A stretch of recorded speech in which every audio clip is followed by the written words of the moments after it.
Welcome to the Astrid Mueller Show. My name is Astrid Mueller. I got well from breast cancer stage 4, and I wrote the book Permission to Sparkle. I'm on a mission to inspire people around the world to what's possible. Today, I'm here with a special Integrative Wellness Leader Talk series where I interview leaders in wellness and we get to discover ideas to support ourselves: body, mind, emotion, spirit, soul. Get ready for an inspiring interview and to discover what's possible. Hello, everyone. I am very excited to bring a new episode for you from my Integrative Wellness Leader Talk series. And today we are looking at a very unique angle of health and wellness that a lot of you might not be instantly thinking about. It is the area of hearing and how it can affect our well-being and wellness in all our levels.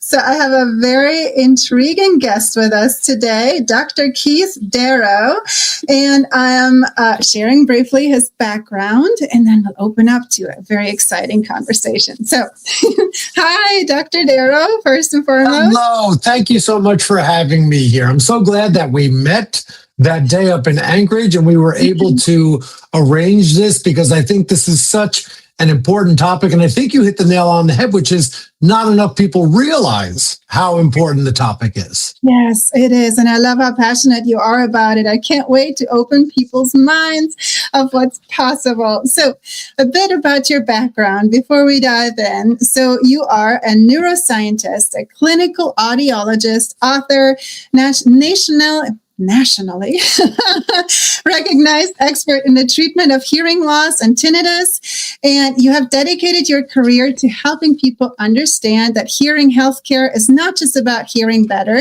but about protecting the brain, staying socially connected, reducing listening fatigue, and improving the quality of life. There's more. I'm going to give you the full scoop. Okay, Dr. Darrow is also the author of several patient education books, including Preventive Decline, and has trained hearing healthcare providers across the country on the medical importance of treating hearing loss and tinnitus early.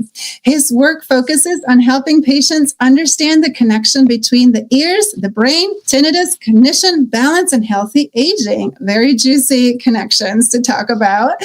And today, today you join us to discuss why hearing loss and tinnitus should never be ignored and how modern treatment can help the brain reconnect with sound, and why better hearing is an important part of living healthier, sharper, and more engaged. Wow, so many cool areas we're going for here, and we only have 26 minutes, so we're going to make it count. Welcome again.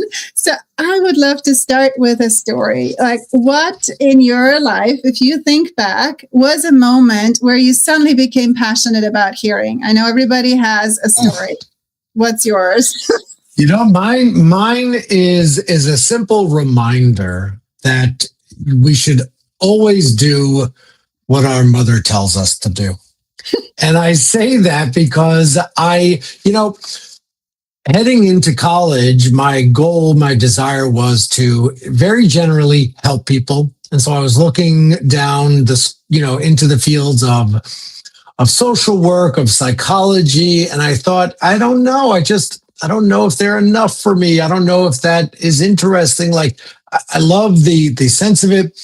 And then my mother suggested, why not look into speech therapy? Why not look into audiology? Something that allows you to help people, but, and also in a rehabilitative sense. And for me, it just stuck. I started taking classes. I wanted more classes. I mean, look, I didn't think I would get through 4 years of college, let alone I was in school for 6 years. Yeah. 6 years for my undergrad and my graduate, and another 6 years. So a total of 12 years of college level plus education. And it never felt like I spent a day in the classroom because I was just always learning and exploring. And by the time that all wrapped up, that's when the science started to emerge that hearing loss is not an ear problem. that hearing loss is a brain problem and that treatment may be one of the most important things we can do to prevent decline. Mm-hmm. Wow. I love it. And I love that your mother kind of nudged you in the right direction. And it must have been the right one because you were so passionate and still are for 12 years and keep going about this whole field of hearing and brain and neuroscience. So what was one of the first stories that you came across when you started doing things for and with clients where you had a before and after story? Can you give us an example that like kind of blew your mind? Yes, the very first person that comes to mind where this really had a personal impact for me was my grandmother. And you said the before and after story. Well, the after is not a happy ending. And around the time I was going through my graduate work and really starting to dive deep into the ear, I've dissected thousands of ears, hundreds of brains, and really get to know the system more intimately, was around the same time that my grandmother was deteriorating with dementia. And so it was taking a very big personal toll on my family and I. And I get to look back now and actually have a more objective viewpoint of what she was going through. And sure enough, you can almost perfectly time how, as her hearing got worse, her cognition got worse. Wow. And I'm not going to sit here today and say one absolutely caused the other, but because she couldn't hear, her brain wasn't as active. Because she couldn't hear, she wasn't socially interacting with others. Because she couldn't hear, her brain wasn't stimulated by everyday conversations. And so I look back now and it's so obvious that as she was losing this one sense of hearing, that her brain was going downhill. Now, the sad ending for us is that she died, with dementia. She lived the last 10 to 15 years of her life riddled with dementia, where we just had to move her from place to place. And it was just, the saddest thing is having somebody physically be alive, but mentally they're not there. They don't know who you are. They don't remember. They're not the same person. And so right around that time, this was really the big change in my life, was the peer-reviewed article in the Journal of Alzheimer's that came out in 2014 that so clearly stated, and I'm quoting the article title, "Dementia, including Alzheimer's, can be prevented." And that for me was the aha moment of, what is this about? Because until this point, we were taught that it was genetics. It was nothing you could do. It's written in your genes. It's written in your stars. It's, if it happens, it happens.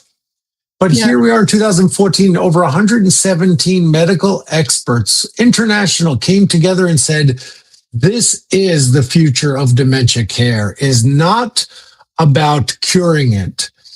There'll be people who work on that. It's not about stopping. It's about preventing it. It's about slowing the progression. And there's so much we can do. And now fast forward, here we are, more than 10 years later, and science has actually coalesced and figured out almost perfectly that yes, nearly half of all cases of dementia are considered preventable if you address lifestyle. So what they basically say, Ashad, is, if I summarize, half of your risk is due to genes, but the other half of your risk is based on how you live your life.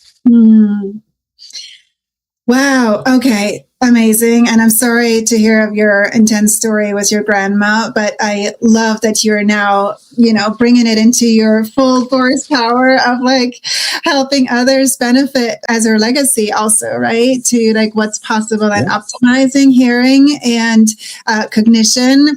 And so you touched on a few very interesting points where you, first of all, I want to reiterate that you said dementia, including Alzheimer's, can be prevented. I really want to speak this out loud because I'm sure a lot of people still have the old paradigm in their minds. And I know my mom's getting older and, all these things are come up that we think, oh, this is just getting older. Is this part of it? And so I want to open people's minds a bit more with your knowledge here. And you spoke about it happens in the brain, right? That's a big thing that you discovered. So can you tell us more like what actually happens in the brain and how is hearing correlated so people can make that connection and kind of So here's the other most important thing that I would say most people don't understand about dementia, which is, when do we think, you're right, if you just sort of tap somebody on the shoulder and said, when do you think dementia starts? Most people would say, oh, in my 60s, maybe in my 70s. And you couldn't be more wrong. And this has been the biggest discovery in the field of dementia science is that the pathology, the actual problem, the choking off of the brain, be it from the Alzheimer's plaques and tangles, be it from vascular dementia, just sort of slowly reducing blood flow to the brain, be it Lewy body dementia that's associated with Parkinson's, that's like putting all these little potholes in the brain. All of that starts 20 to 30 years before you become symptomatic. There's a new FDA-approved blood test that can detect Alzheimer's at 50. And that should blow your mind because everybody you know with Alzheimer's is 75 or older.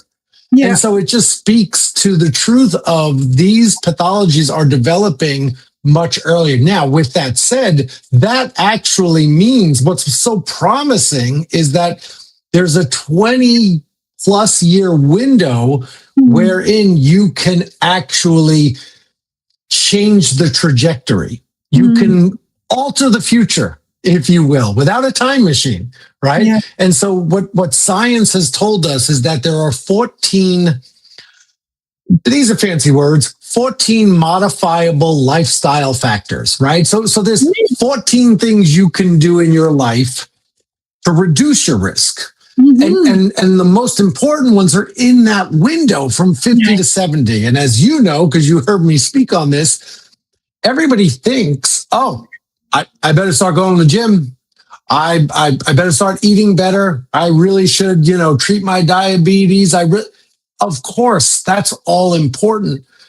But what science has told us of the 14 things you can change in your life, number one is treating hearing loss. So you made a little comment before. I laughed when you said, hearing loss is not just about hearing better, right? I don't know, maybe it's a little tongue in cheek, but I kind of tell my patients hearing better, that's like a bonus. When we start treating your hearing, that's just a little add-on that we get you to hear better. Because what we're really doing is we're actually providing prescription stimulation to the brain that allows your brain to be active. You're more socially active. You're more involved in conversations. You've got more, they call it cognitive reserve or brain power. And so that's what you actually get out of treating hearing loss. And so science has really coalesced around, we have a problem. We have a major, major problem in our society, which is, here are the facts, right? As you get older, you're going to get hearing loss. You can't really avoid it, right? And the other fact is that hearing loss impairs the brain. And that's what can increase your risk of dementia. Wow, you just open a huge opportunity for exploration, and people might be like, "Whoa, the brain! Wow!" So it sounds like you have a huge opportunity to really tune up our brain, and as early as in the 50s. So what do you recommend that people do? And I wonder even, because you said that there's testing out there as early as in the 50s for dementia. Is that a thing that you would actually recommend to just have a test run, or just? So here's that's a great, Asher, that is the yes. So here's the problem though. The new blood test, right? It's amazing. It is FDA approved. It is spot on. It has such high sensitivity, meaning it really doesn't miss anybody. Mhm. But at least at the time of this recording, it's not covered by insurance. Okay, but it's out And so it's out there now. But here's the deal. Anybody who's like, oh, well, then there's nothing I can do because my insurance won't cover it. No. So there are right now. Now, you know this from coming to my lecture. So, and for those who are watching, you'll see that I'm the founder of Excellence in Audiology, which is a community globally, over 270 locations that are certified by our organization. And there's a few things, but I'd say relevant to this conversation, one of the most important things you'll get in every one of those offices is an FDA cleared cognitive screening. And without boring everybody, the screening has been shown to be as sensitive as the blood test. Nice. So you don't have to wait for the prescription or pay out of pocket. You can actually come in and do a cognitive screening that will give you just as good information and tell you if you are at risk, right? And so that's something we've been offering our patients for years now that really, again, you said it, hearing loss is not about the ear, it's about the brain. So what are we doing to measure the brain? We look at memory, processing speed, reaction time, decision-making, all the most important cognitive functions that we all share, right? We all have a different intellect. We all have a different IQ. We all have different grades in school. But those core functions are common amongst all of us mammals. And we have a scientifically proven way to measure that and help understand your risk. Nice. Okay, cool. So thank you for that. And how amazing is that? I love it that people have a tangible access point. So I want to speak to elaborating a little bit more for people who think of like, okay, so I'm getting my hearing tested. I'm getting my brain tested. What? And like, so let's bring these together a little bit of like, what happens when people come to, let's say, either to one of your clinics or to somebody who also does consultations for hearing? In the ideal scenario, you also test the brain cognitive function and so forth, right? Can you share like how does it, what happens from the hearing to the brain, and like what's the connection there? Can you give an example? Yeah, so the simplest way to think about it is, at night, you get to rest all your muscles. At night, you get to close your eyes. There's one sense that never stops, and it's hearing.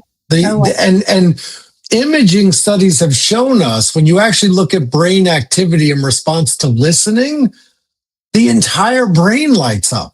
Yes, there is one little spot on the left side of our brains that's really like devoted to hearing. But in order to listen and converse and understand and maybe follow a conversation with background noise, you need the entire brain to do it. And the thing about hearing is we actually start hearing. I tell people, okay, well, if you're 10 years old, you've been hearing for 10 years and 2 months, because we can hear minus 2 months, right? 2 months in utero, we start hear the auditory system's fully developed. So we can hear in mom. Wow. So then what happens is across our lifespan, well, there's two known things. One is the nerves that connect the ear to the brain start to break down. It's like a natural aging process. Now, I don't want to make it seem benign, like natural, like it's a good thing. No, it's not.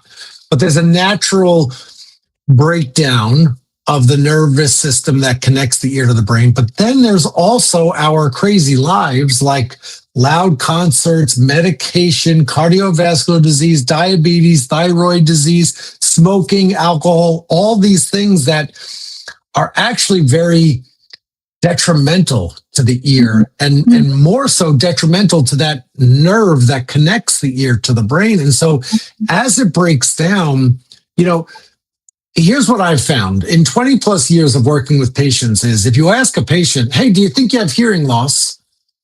Everybody, knee-jerk response is, nope, I hear fine. Right? It's not possible, right? I'm looking at you, you're 68 years old. I know you don't hear like you did when you were 20. You think you hear fine because you've slowly adapted to this new normal of hearing, right? But you definitely don't hear like you used to. And really what the question is, are you struggling to hear in background noise? Like, is it harder to hear in a restaurant than it used to be? When you lay down at night, do you hear some ringing in your ears? Those are the two most common symptoms of hearing loss. Not, can I hear a pin drop from across the room? Like, I don't care about that. I care if you can follow a conversation because the brain relies on that. I care if you have ringing in your ears because that can dramatically impair the brain and increase the risk of dementia. Got it. Awesome. Wow. We're so pressed of time, so I'm trying to make the most of it. I do want to thank you for all that. So as a feeler for people to really be honest with yourself and even just be curious if you feel like, oh, yeah, I want to get a checkup for tuning up my brain. So check out Excellence in Audiology and where they're all stationed and stuff. So I want to add an additional example from real life for myself, actually, which I wouldn't even have thought that I need a hearing aid or I get to benefit of a hearing aid, because I'm fine. Like I can go out and actually hear people pretty good in environments. But what happened for me, and that has been happening for years, even in relationships, that a lot of times I'm asking people twice, what did you say? And it's so interesting that once my brain starts firing, I'm like, oh, now I hear you, right? It's almost like I need to get ready. And when I got tested at one of your clinics, they did the whole brain test and everything. And in my example, they figured out that my hearing had a little bit of a loss in the left ear. And what happened, my brain was compensating for the delay. And so it was using different areas in my brain and taking longer to get back to give me the information. And that's why I felt like I needed to rewind, so like just giving an example of how that actually, first of all, really wowed me because how our brain is connected and can compensate, and it explained my delay in responding. And previously, I would have like judged myself, like, oh, I'm stupid. I hate jokes because I can't respond right away. Like things like that. And even in relationships, I also had a friend who said like her husband gets mad at her for thinking like she doesn't want to listen or she doesn't pay. So there are a lot of social connection examples that really impact our lives and a huge opportunity for improving our lives. And that, of course, makes us happy and impacts health. So here's the easy thing, right? So I sort of joked earlier and I said, look, once you start treating your hearing loss, one of the side effects is hearing better. Because that's actually very, very, very easy to do with today's prescription technology. But what the studies have shown us, the real reasons to treat hearing loss is not just to hear better. The real reasons, and there's 5 of them. One is, and you just hit the nail on the head, which is quality of life. Right. So the National Council of Aging has put out numerous studies over the years that have shown those who treat their hearing loss have better relationships at home, higher self-esteem, and just an overall better quality of life. And it's like, of course, we are social beings. Look at what we're doing right now, right? This is a social interaction. This is us communicating with each other, and hearing loss can take that away. And I often try to help my patients understand politely, you're being selfish. Yeah. Your hearing loss affects everybody around you. You are a pain in the butt. Right? Like, because the people that love you, they love you through the means of communication. They love you through being around you, and you're taking that away from them because you're not an active participant in the conversation anymore. And so if you're not going to do this for you, do it for them, right? Because their quality of life matters too. So that's just number one. Number 2 is falls risk. Right? The most powerful 4-letter F word for older adults is fall. Like, a fall can be so traumatic. Falls are the number 1 cause of injury-related deaths in older adults, and hearing loss is a major contributor to falls. We don't even realize that just our footsteps and the ticking clock and the running refrigerator and your feet on the rug, the floor. Those things actually give us our sense of balance, those little sounds that once they leave us, we're much more likely to trip and fall. And look, I'm just about to hit the big 50, but I think if I trip and fall, I might be sore for a couple of days. But when you're 70 and you trip and fall, you break a hip. You end up in the hospital. Now you got to move into your child's basement. You have to get one of those, automatic stair things. Like, life is totally different if you survive the fall. So treating hearing loss has been shown to reduce the risk of a fall. Now, I mentioned all those measurements we do during our cognitive assessment. Well, we now know that treating hearing loss can improve memory, can decrease processing speed, so it's quicker. It can increase vision making. So it's really good for your brain, and we can actually measure these improvements. Amazing. I mentioned the ringing in the ears. We're up to number 4 now. I mentioned the ringing in the ears. So a lot of people out there have ringing in their ears. Now, some will say I barely notice it. Others will say it's driving me crazy. And some have been brought to the brink. Some have unfortunately taken their own life due to ringing in their ears. And yet there's proven treatments. And in our clinics, we can actually help dramatically reduce the impact of that ringing in the ear. So that's the 4th benefit. Number 5, which is the start of this conversation, which is we now know that the number 1 lifestyle decision you make, the number 1 thing you do to reduce your risk of dementia, is all about treating hearing loss. I love it. Thank you so much. And I know we're at time. You have a hard stop. You have a next meeting. Well, I hope that was a good ending. It was perfect. And I know there's more to explore for everyone. I'll share all the links in the show notes. Thank you so much, Dr. Darrow, for having me. This was great. Thank you so much for your time. I'm glad we finally got this together. It was great to meet you in person and to be back on here with you. Yes. Okay. Have a great day, everybody. Everyone. Take Bye. care. Dr. Darrow. Everyone, with another breath, I'm going to end this episode with a moment of inspiration for you to just take a pause, take a moment, because I know that our hearing is typically not on the forefront of our checkup that we do for ourselves, whether, how healthy we are, how happy we are.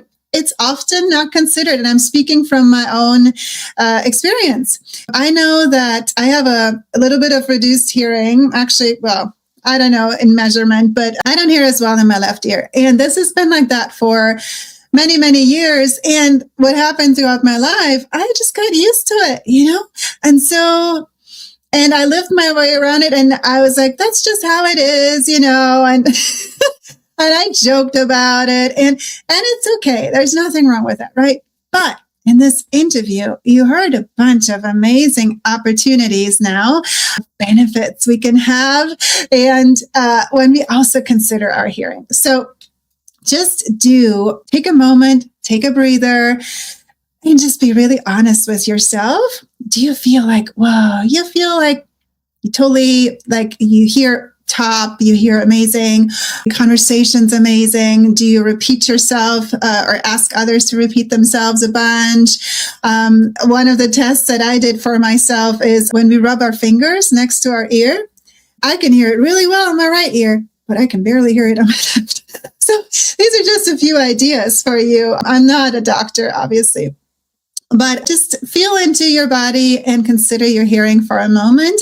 And even if you feel like you have top of the notch hearing, you heard Dr. Darrow speak about the opportunities now for testing and checkups. And I know that we have a lot of these tests and checkups already in our, typical societal habits, and doctors already recommend a lot of things like colonoscopy and this and that at certain ages and so forth. So I have not heard what Dr. Darrow mentioned that at the age of 50, we can have an amazing checkup for our brain power. Not even about the hearing. It's like both, right? But how cool is that? And then, if you get a report back of like, oh, you're at a higher risk, I encourage you to not look at it from a negative perspective of like, oh no, I'm going to get dementia, but focus on what's possible. Because in my experience or my coaching background and what I do with the Integrative Wellness Network, our minds are a powerful thing and our beliefs influence our health and so forth. So instead of dropping into fear mode and, oh my goodness, this is terrible, drop back into possibility and see things as an opportunity of what might be possible for you to optimize and what can you do. And I have a short example for myself, actually, from a hearing checkup that I did. So I went to, and I'm not affiliated with the company, by the way. This does not specifically only pertain to Dr. Darrow's clinics and affiliates, stations and experts, but to any doctor who does hearing aid tests, who also considers the brain in a comprehensive testing, which is now the big opportunity in audiology to really test the full connection. So I went to a clinic here in Anchorage, Alaska, and I was simply doing it as a checkup. And I kind of came in because, for years my hearing hasn't been that well, whatever. Let's just have it tested, right? And first of all, I was really surprised that they were also testing my brain. So there was like a really cool checkup thing to do, like a response thing, a computerized one. And I was like, wow, what are they doing that for? It is just so not known in the general public yet, I think, that this kind of testing can be part of a hearing checkup, which now we know is a huge opportunity to actually get this full testing done. So in addition to the, being in a soundproof room and that hearing test that we're all familiar with, they did the cognitive response testing, which is even fun. And then when I have the conversation, my mind was blown in how the brain is interconnected with hearing and what was actually happening. So if nothing else, I was already like really intrigued by the opportunities of, and even the explanation of like why I took more time to respond to people and why I had to pause and like rewind in my head, like what was it, which, as we heard in the conversation, like for me, they explained it to me in the Anchorage office, is that I actually had a different area of my brain take over for the lack of power from my hearing nerve to compensate for the delay because I didn't have the full active hearing response system going on here. So that meant I was putting more strain on my brain, and it took more time. Yet all these side effects of me judging myself for it and like communicating with others sometimes being a pain for me too, because how many times do you want to ask people to repeat themselves? Really, it's not that fun. And especially with jokes, it's not very fun you kind of miss a joke if you have to ask, like, say that again. Anyway, so they gave me a test hearing aid right after I had this whole testing done. And my mind was blown because I instantly felt this enhanced capacity. They actually have a technology nowadays where you can compensate for the brain, but with computerized superpowers. They compensate for the brain and they help retrain the brain response to make up for what's happening now. And they help retrain the brain to come back to its original function of, like freeing up those areas that you don't actually need for hearing typically. Retrains the brain. It enhances the hearing right away. And I instantly heard better. And it was so strange. And this is another short story I want to share that for me really wowed me in how our brain responds to hearing and how it's all interconnected. So what happened when I was having that hearing aid on, my left ear that is not as full on powerful as my right ear, I felt like I had this enhanced, like almost like an echo in the room on the left side. And when I held up my left hand, because I was getting playful with it, I'm like, whoa, what is this thing? It's almost like I'm having like a microphone over here or something. And I held up my hand in front of my left side of the face, and it felt like it was echoing back to me, and it didn't do that on the right side, and so as I was talking with the audiology expert with me, and totally wowed and celebrating, I'm like, whoa, what's happening? So she then explained to me what I just told you, that my brain is not used to having that much information come from the ear.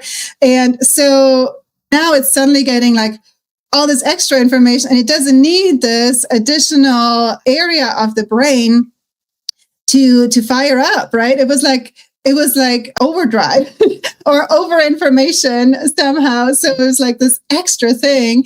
My brain is like, whoa, cool. Okay. And so then the lady explained to me that when I get my hearing enhancing super tools here, then they would check in with me after like 2 weeks or 3 weeks. She said that the brain would not respond as like it would become more normal again.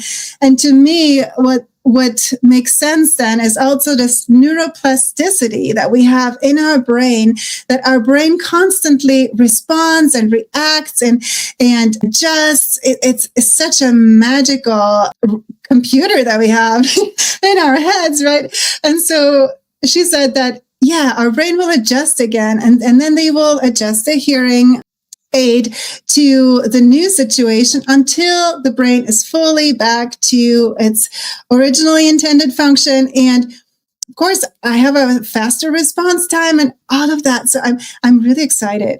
I'm so excited about the opportunity. I'm just turning 55 this year, and I am taking this opportunity, and I'm excited to improve my conversations, to feel like the subtleties of life again, which also adds joy of life, right? Like hearing the early morning birds when I'm sleeping and have the window open. I only hear them on my right ear and on my left ear, which can be a benefit, but also really it's beautiful to have 3D hearing.